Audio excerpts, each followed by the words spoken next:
अस्सलामुअलैकुम वरहमतुल्लाहि वबरकातुहू।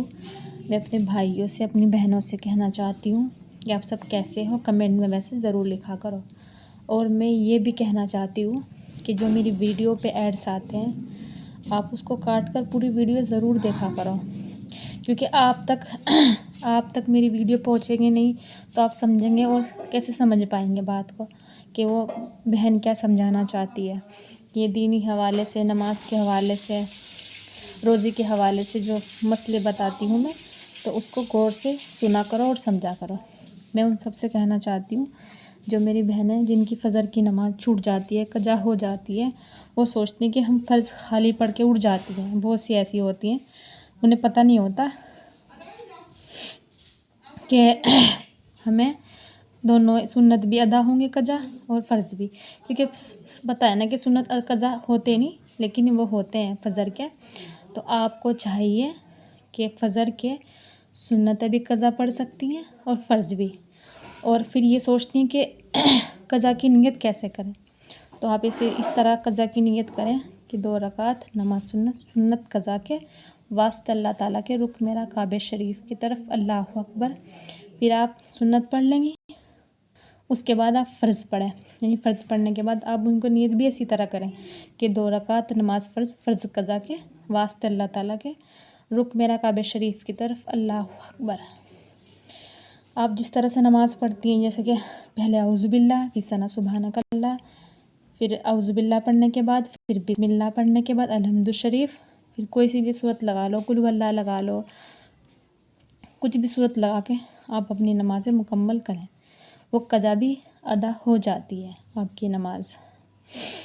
तो ज़्यादा से ज़्यादा मेरी बहनों कि अगर हमारी नमाज कज़ा हो गई है, हम चाहते हैं कि उसको, यानी कि देखो जैसे आज नमाज छूट जाती है ना, तो अगले दिन पढ़ना ये कैसा है आप पूछेंगी।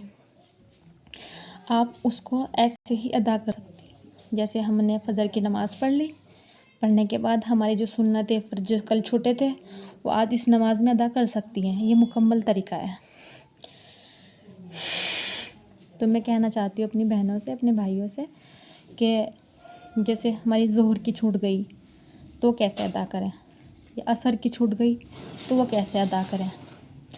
अगर हमारी नमाज ज़ोहर की छूट जाती है काम के सिलसिले में, देखो आज के टाइम में इतने मसले मसाइल हैं कि कोई इंसान कहीं बिज़ी हो जाता है कि बच्चे भी पेशाब कर देते हैं तो छूट जाती है।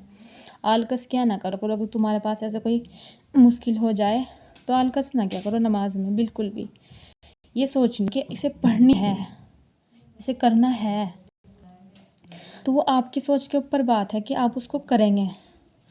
जितना आप उसको पीछे डालेंगे ना, देखो जब हम नमाज की तरफ चलते हैं मुस्लिम बहनों भाई, तो हमें दर्द, तकलीफ़, दुखन बॉडी में ऐसे फ़ील होता है और दिल चाहता है कि बिल्कुल लेट जाएं, बिल्कुल नमाज की तरफ न जाएं। लेकिन अगर एक चीज़ है हमारे पास जो हम कर सकते हैं, वो है हमारी सोच।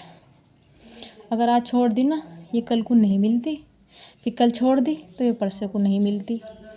तो मेरी बहनों, मेरे भाई, आपको अदा मिले तो इंशाअल्लाह उसे पढ़ो, आपको कज़ा मिले तो उसको पढ़ो, क्योंकि अगर हमारी जो हमने यहाँ पढ़ी होगी तो वही तो आखिरत में, यानी कि हमारे काम आएगी, हम सब के काम आएगी। तो मैं उन सब से कहना चाहती हूँ कि मेरी बहनों नमाज़ पढ़ो। मेरी हर वीडियो में यही बात रहती है कि आप नमाज़ें पाबंदी से पढ़ो।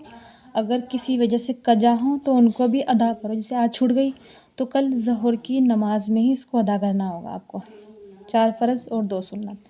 जैसे आज हमारी छूट गई ज़ोहर की नमाज, उसके बाद हमें क्या करना होगा, जैसे अगले दिन जब ज़ोहर की अज़ान होगी तो आप 1 बजे, 1:30 बजे, 2 बजे अपनी मुकम्मल तरीके से जो हमारी नमाज है उसे पढ़ें, और फिर उसके बाद शुरू में भी आप इसको पढ़ सकती हैं और पहले भी 4 फ़र्ज़ और 2 सुन्नत आप पिछली वाली जो छूट गई थी ना उसकी अदा करें।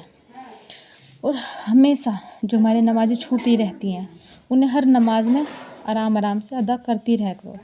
और मेरे भाई आप भी करते रहा करो, क्योंकि नमाज के लिए इतनी सख्त बात है ये ये बताइए कि नमाज़ छोड़ने से कि इंसान को एक नमाज़ छोड़ने का गुनाह बहुत बड़ा है, और हम तो छोड़ देते हैं सालों सालों की नमाज़ें, या नहीं? तो आप सब नमाज़ों की पाबंदी करें और इंशाअल्लाह क़ज़ा भी पढ़ें और अदा भी करें, यानी कि अदा भी पढ़ें और क़ज़ा भी मुकम्मल तरह से कर लिया करो। यही तरीका है नमाज का। नमाज मुकम्मल तरीके से पढ़ा करो। कोई पूछना हो या किसी चीज़ को जानना हो, आप हमको कमेंट कर सकते हैं, कमेंट कर सकती हैं, और जो पूछना चाहते हैं हम उनको बता देंगे।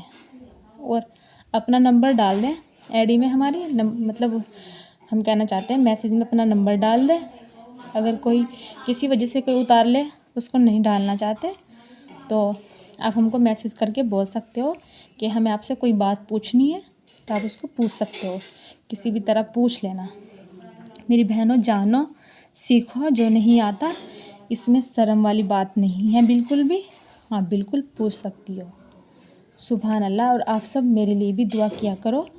मेरा नाम है शबनम, और ये भी जानना चाहते हैं बहुत लोग कि मैं कहाँ से हूँ। मैं जिला सहारनपुर से हूँ, और आप जो जहाँ तक मेरी वीडियो आसपास भी जाती है वो मिल भी सकते हैं और बात भी कर सकते हैं। जो मसला जानना हो तो वो जान सकते हैं।